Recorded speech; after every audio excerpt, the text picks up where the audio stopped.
পাইবে ক্লিক করার পর আমরা অটো এই আইকন মানে রিফ্রেশ করতে পারবো। তো এভাবে আমাদের কাজের গতিকে দ্রুত করার জন্য বেসিকের পাশাপাশি আমাদের অ্যাডভান্স কাজগুলো শিখতে হবে।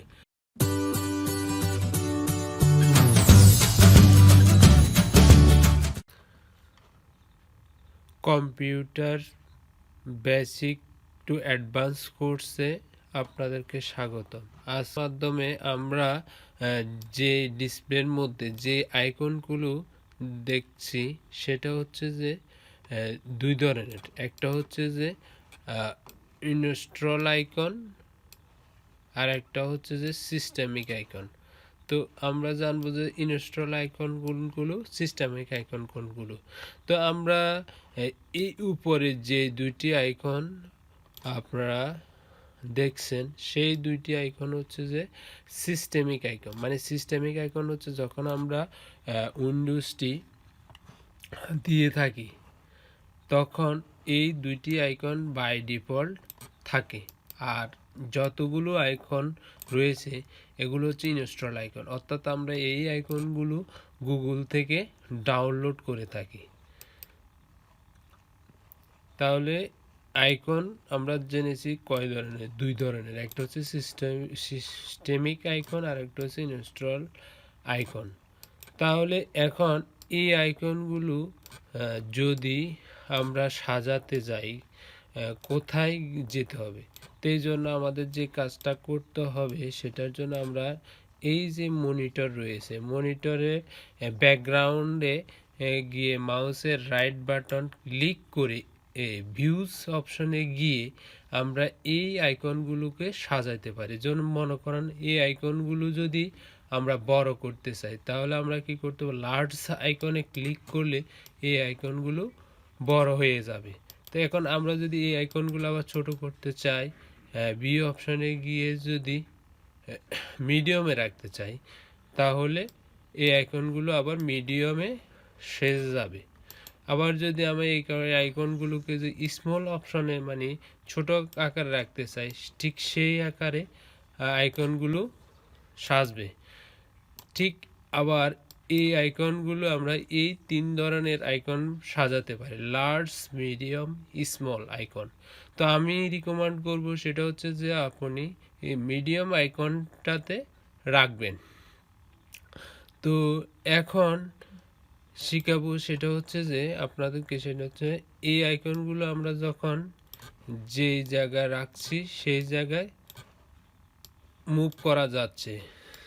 যদি এমন হয় যে এই আইকনগুলো নির্দিষ্ট জায়গায় মুভ করা যাচ্ছে না তাহলে কেমন হয়? যদি আমি এই আইকনগুলো রাইট বাটন ক্লিক দিয়ে যদি এই অটো অ্যারেঞ্জ আইকনে ক্লিক দিই, দেখা যাচ্ছে যে এই আইকনগুলো আমি আর নির্দিষ্ট জায়গায় আমার মনের মতো করে রাখতে পারছি না। কারণ হচ্ছে যে এটা বাই ডিফল্ট ডেস্কটপ বা ল্যাপটপে বা কম্পিউটারে নির্দিষ্ট যে পরিমাণে রাখার কথা অটোমেটিকভাবে সেই পরিমাণে এখানে ক্রম অনুসারে সাজিয়ে থাকবে।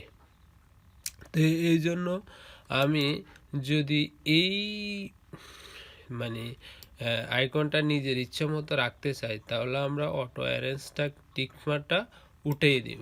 উঠিয়ে দেওয়ার পর আমরা যে কোনো নির্দিষ্ট একটা জায়গায় বা যেখানে রাখতে চাই সেই জায়গায় আমাদের আইকনগুলো আমরা রাখতে পারবো। তারপর আবার যদি এই আইকনগুলো অনেক সময় যদি আমরা অ্যালাইন হিসাবে রাখতে চাই, মানে ক্রম অনুসারে সাজায় রাখতে চাই, তাহলে আমরা ঠিক ভিউতে গিয়ে আমরা অ্যালাইনে টিক মার্কটা দিয়ে দেওয়ার পরে অ্যালাইন আকারে আমরা এই আইকনগুলো রাখতে পারবো। ঠিক আবার যদি আমরা ভিউ অপশনে গিয়ে যদি আমরা দেখি অনেক সময় যে বাচ্চারা যখন ল্যাপটপ বা ডেস্কটপগুলো থাকে তখন এই আইকন দেখার পরে মানে অর্থাৎ ক্লিক দিয়ে ওপেন করে ফেলতে পারে। তো এই জন্য আমরা যে কাজটা করব সেটা হচ্ছে যে আমরা ঠিক ব্যাকগ্রাউন্ডে গিয়ে ভিউ অপশনে গিয়ে এই শো দ্য ডেস্কটপ আইকনের টিক মার্কসটা যখন আমরা উঠাই দিব, তখন আমাদের যেই দুই ধরনের আইকনগুলো রয়েছে সেটা আমাদের কি হাইড হয়ে যাবে, অর্থাৎ বিলুপ্ত হয়ে যাবে। আমরা ঠিক যদি আবার আনতে চাই, ব্যাকগ্রাউন্ডের মাঝে এই যে পয়েন্টারটা, মাউসের পয়েন্টারটা রয়েছে, সেটা ক্লিক করে আমরা ভিউ অপশানে যাই, শো ডেস্কটপ আইকনে ক্লিক করি, তাহলে আমরা আবার পুনরায় ফিরে নিয়ে আসতে পারবো। তো এভাবে আমাদের আইকনগুলো আমরা সাজিয়ে রাখতে পারবো। তো এবার আমরা যদি এই আইকনগুলো ক্রম অনুসারে, অর্থাৎ শর্ট বাই হচ্ছে যে ক্রম অনুসারে, যদি আমরা নাম অনুসারে সাজাতে চাই, আমরা নামে ক্লিক করলে এই আইকনগুলো নাম অনুসারে সাজিয়ে থাকবে। ঠিক আবার আমরা শর্ট বাইতে যদি ক্লিক করি, হ্যাঁ, এই আইকনগুলো যদি সাইজ অনুযায়ী, এটা কত এমবি সাইজ রয়েছে সেই অনুযায়ী যদি সাজাতে চাই, তাহলে আমরা এখানে যখন ক্লিক দিব সেটা সেই অনুসারে সাজিয়ে যাবে। ঠিক আবার আমরা যদি এটা আইটেম, বিভিন্ন আইটেমে যদি রাখতে চাই, তাহলে এটাকে আমরা আইটেম টাইপে ক্লিক দিয়ে টিক দিলে সেই অনুযায়ী সাজিয়ে যাবে। আবার যদি আমরা টিক শর্ট বা ক্রম অনুসারে যদি যেতে চাই, ডেট অনুসারে সাজাতে চাই, ক্লিক দিলে এই আইকনগুলো ডেট অনুসারে সাজিয়ে যাবে। তো এইভাবে আমাদের এই দুই ধরনের আইকনকে আমরা নির্দিষ্ট অ্যালাইন আকারে সাজিয়ে রাখতে পারবো।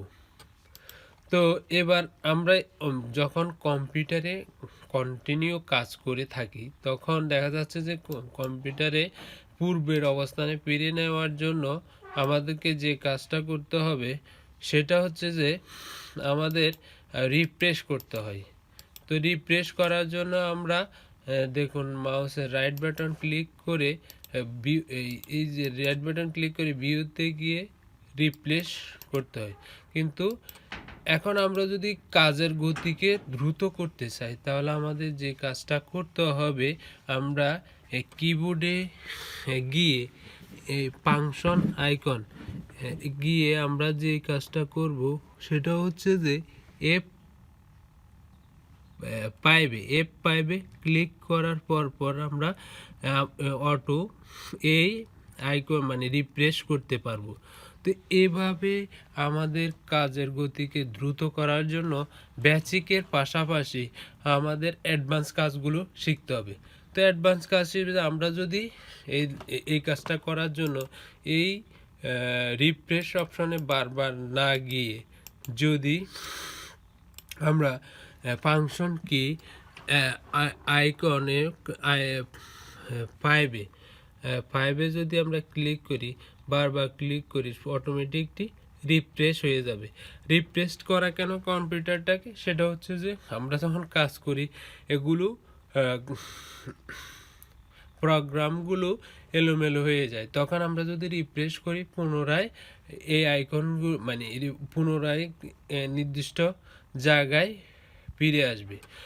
যদি এই পর্যন্ত ভিডিওটি দেখে থাকেন, যদি বুঝতে পারেন, তাহলে অবশ্যই কমেন্ট করে জানাবেন। আর যদি ভিডিওটি নিতান্ত আপনার উপকারে এসেছে বলে মনে হয়, তাহলে আমার চ্যানেলটাকে সাবস্ক্রাইব করবেন।